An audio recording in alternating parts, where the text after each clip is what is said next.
EO, seorang relawan vaksinator, ditetapkan sebagai tersangka lantaran menyuntikan vaksin kosong Selasa 10 Agustus 2021.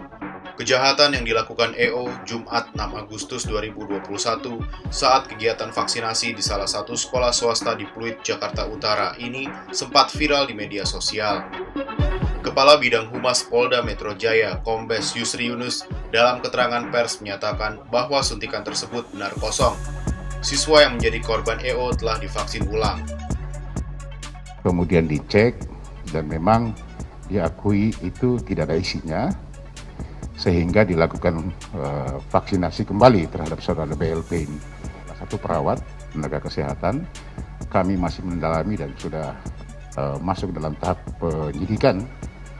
Ya, setelah kita memeriksa beberapa saksi-saksi yang ada, juga beberapa barang bukti yang sudah kita lakukan penyitaan, termasuk satu buah botol vial ya untuk ini, kemudian juga suntikannya, dan ada beberapa alat-alat lain yang memang biasa dipakai untuk melakukan kegiatan vaksinasi kepada masyarakat ya. Adapun tersangka berkilah telah lalai dan meminta maaf kepada pihak yang dirugikan dalam peristiwa ini. Hari itu ia mengaku telah memvaksin 599 orang. Polisi masih memeriksa jumlah korban vaksin kosong EO. Saya mohon maaf terlebih pertama kepada keluarga dan orang tua anak B yang saya telah vaksin. Saya mohon maaf yang sebesar-besar. Saya tidak ada niat apapun.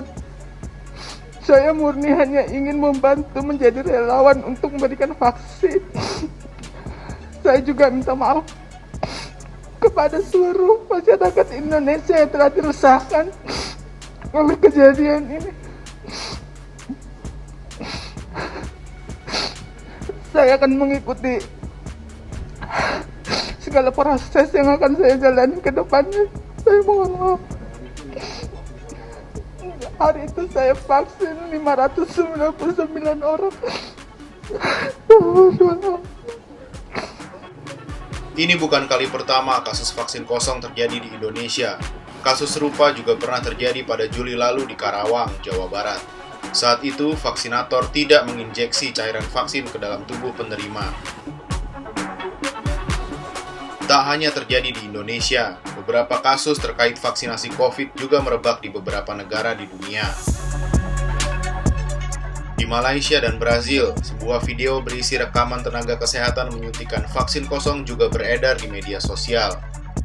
Pada Mei hingga Juni lalu, kasus penyuntikan vaksin palsu terhadap sekitar 800 orang terjadi di Uganda. Sebagian dari mereka disuntik dengan air oleh oknum dokter dan perawat. Kasus serupa juga terjadi di India. Sekitar 2.000 orang menerima suntikan vaksin palsu yang berisi larutan air garam. Di Cina dan Afrika Selatan, kepolisian setempat membongkar adanya ribuan dosis vaksin palsu dan menangkap puluhan tersangka anggota sindikat pemalsu vaksin. Sementara di Amerika Serikat, seorang dokter didakwa bersalah atas kasus penjualan vaksin dan surat vaksin palsu. Terdakwa menjual vaksin berbentuk pelet homeoprofilaksis yang diklaim dapat memberikan kekebalan seumur hidup terhadap COVID-19.